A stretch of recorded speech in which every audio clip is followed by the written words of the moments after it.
अस्सलाम वालेकुम everyone, my name is Hamid Hussain और आप देख रहे हैं कॉमर्स ऑनलाइन।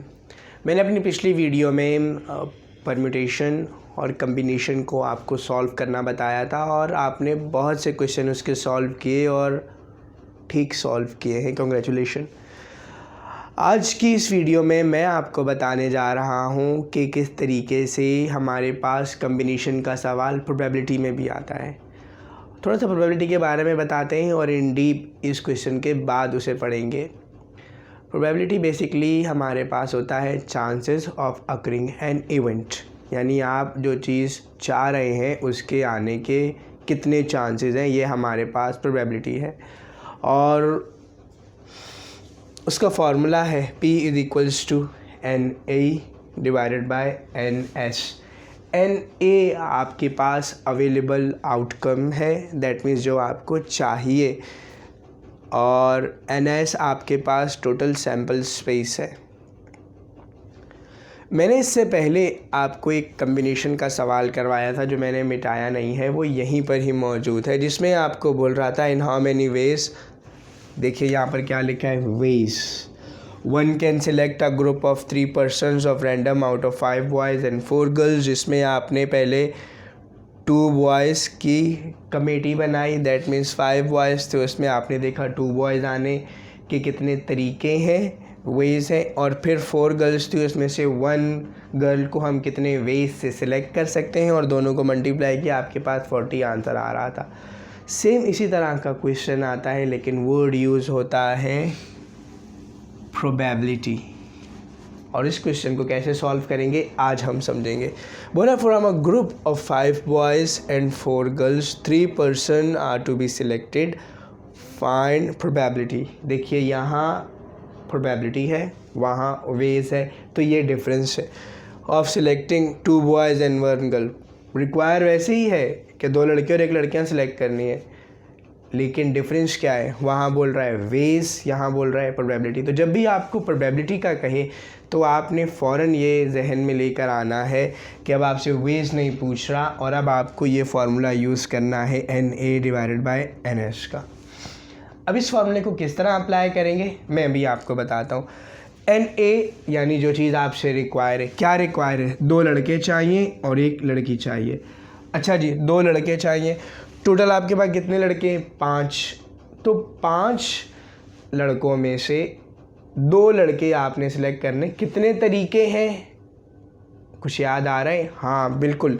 तो कम्बिनेशन में हमने जिस तरह 5C2 निकाला था वो हमने यहाँ रखा, और सेम प्रोसीजर यूज़ करना है, 5C2 निकालना है। देन 4 लड़कियां हैं और 1 लड़की चाहिए, तो 4C1। तो सेम जिस तरीके से हमने ये निकाला, ये लड़की के 4 लड़कियों में से 1 लड़की आने के कितने तरीके हैं, तो वो आपने यहाँ लिखे। जो न्यू चीज़ है वो यहाँ इस सवाल में ये नंबर ऑफ़ सैम्पल हैं, दैट मीन्स 9C3। इसका मतलब ये कि टोटल आपके पास 5 लड़के और 4 लड़कियाँ, टोटल 9 बंदे हैं, आपको 3 बंदे चाहिए। तो 9 बंदों में से 3 बंदे कितने तरीक़ों से हम सिलेक्ट कर सकते हैं, वो हमारे पास यहाँ न्यू चीज़ है, और वही हमारा सैम्पल स्पेस है, जिसे मैंने NS से बताया, ये हमारा सैम्पल स्पेस है। मैंने बताया 5 लड़के हैं, 4 लड़के हैं, टोटल 9 पर्सन है, ये आपका N है। आपको 3 चाहिए, ये R है। 3 क्यों चाहिए, क्योंकि भाई 2 लड़के और 1 लड़कियाँ, कुल मिलाओ 3 चाहिए। अच्छा जी, फार्मूला NCR, N हमारे पास 9 है, C का C, और हमारे पास R क्या है, R3 है। अब R3 है, मैंने कहा 9 फैक्टोरियल, क्योंकि N हमारे पास 9 है, R हमारे पास 3 है, लिहाजा 3 factorial, 9 minus 3 factorial. Then 9 factorial को ओपन करना बहुत ही आसान है, 9 multiply by 8 multiply by 7 multiply by 5 4 3 2 1। 3 factorial, 3 multiply by 2 multiply by 1। Then 9 minus 3 6 factorial. 6 factorial को भी ओपन करना आसान है, 6 multiply by 5 multiply by 4 multiply by 3 multiply by 2 multiply by 1। आप इनको सॉल्व करेंगे, आपके पास आंसर आ रहा है 84। ये आपके पास आंसर है 9C3 का। इसके बाद आपको क्या करना है, इसके बाद आपको 5C2 मालूम करना है, और फिर मालूम करना है 4C1। मैं ये ऑलरेडी मालूम कर चुका हूँ, मैं ये क्या कर चुका हूँ, ऑलरेडी मालूम कर चुका हूँ। कहाँ मालूम किया, ये देखें 5C2 4C1, क्योंकि मैंने मिटाया नहीं है वैसे ही मौजूद है, लिहाजा 5C2 और 4C1 ये यहाँ पर आपके पास मौजूद है। आपने यहाँ तक करने के बाद, यानी पहले सैम्पल स्पेस मालूम करने के बाद, आपने अवेलेबल आउटकम 5C2 ये इसके नीचे लिखना है और 4C1 ये इसके नीचे लिखना है। 5C2 जब आप लिखेंगे तो आपको यहाँ से लेकर यहाँ तक, ये जो 10 आपका आंसर आ रहा है यहाँ तक की कैलकुलेशन करनी है। 4C1 जब आप लिखेंगे तो यहाँ से लेकर यहाँ तक की कैलकुलेशन करनी है आपने। इसके बाद क्या करना है, इसके बाद करने की कोई ज़रूरत ही नहीं है। आपने 5C2 को मल्टीप्लाई करना है 4C1 से, आपका आंसर आ रहा है 40। तो इन दोनों को मल्टीप्लाई कर रहे हैं, क्या आंसर आ रहा है, वेरी गुड 40, आपने लिख दिया 40। 9C3 का आंसर आपके पास क्या रहा है 84। इनको डिवाइड करेंगे, 4 से डिवाइड कर दें, आपके पास 4 10 40 और 4 को 21 से ये कैंसिल हो रहा है हमारे पास, आपके पास आंसर आ रहा है 21। फिर इसको आप फर्दर डिवाइड करना चाहें तो आप डिवाइड कर सकते हैं, फ्रैक्शन में लिखना चाहें फ्रैक्शन में लिख सकते हैं।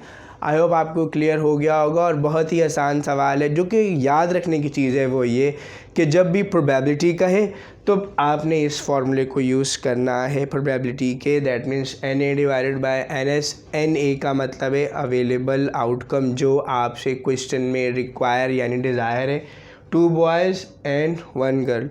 पहले आपने बताना है 2 लड़के और 1 लड़की आने के कितने वेज़ हैं। उसके लिए डेफिनेटली आपको 5C2 और 4C1 कैलकुलेट करना है, जो कि आपके पास ये कैलकुलेट करने का तरीका मैं पहले बता चुका हूँ, कम्बिनेशन के थ्रू ही करना है। देन आपने 9C3 मालूम करना है। 9C3 का क्या मतलब है कि भाई टोटल 4 लड़कियाँ और 5 लड़के, इनको कंबाइन कर ले तो 9 बंदे बनते हैं, उसमें से 3 बंदे चाहिए आपको। 9C3 आपने मालूम कर लिया और फिर पार्ट NA को ऊपर रखा डिनोमिनेटर में और डिनोमिनेटर में आपने रख दिया आपके सैम्पल स्पेस को जो कि 84 है। इनको डिवाइड करेंगे और आपके पास आंसर आ जाएगा। तो ये भी क्वेश्चन हमारा एंड हुआ। बहुत ही आसान सवाल, हम अपने सेक्शन C के पहले क्वेश्चन को सॉल्व करने के काबिल हो गए हैं। आप बहुत से क्वेश्चंस की प्रैक्टिस करें, पास्ट पेपर्स की प्रैक्टिस करें, कोई भी प्रॉब्लम हो तो definitely you can ask me. और चैनल को सब्सक्राइब करना ना भूलिएगा, अपना बहुत ख्याल रखिएगा। और हाँ, हमारे ग्रुप कॉमर्स ऑनलाइन को ज्वाइन लाजमी कीजिएगा। हमारे पेज जो कि फेसबुक पर मौजूद है कॉमर्स ऑनलाइन, उसे लाइक करना ना भूलिएगा। अपना बहुत ख्याल रखिएगा। टिल देन, अल्लाह हाफिज़।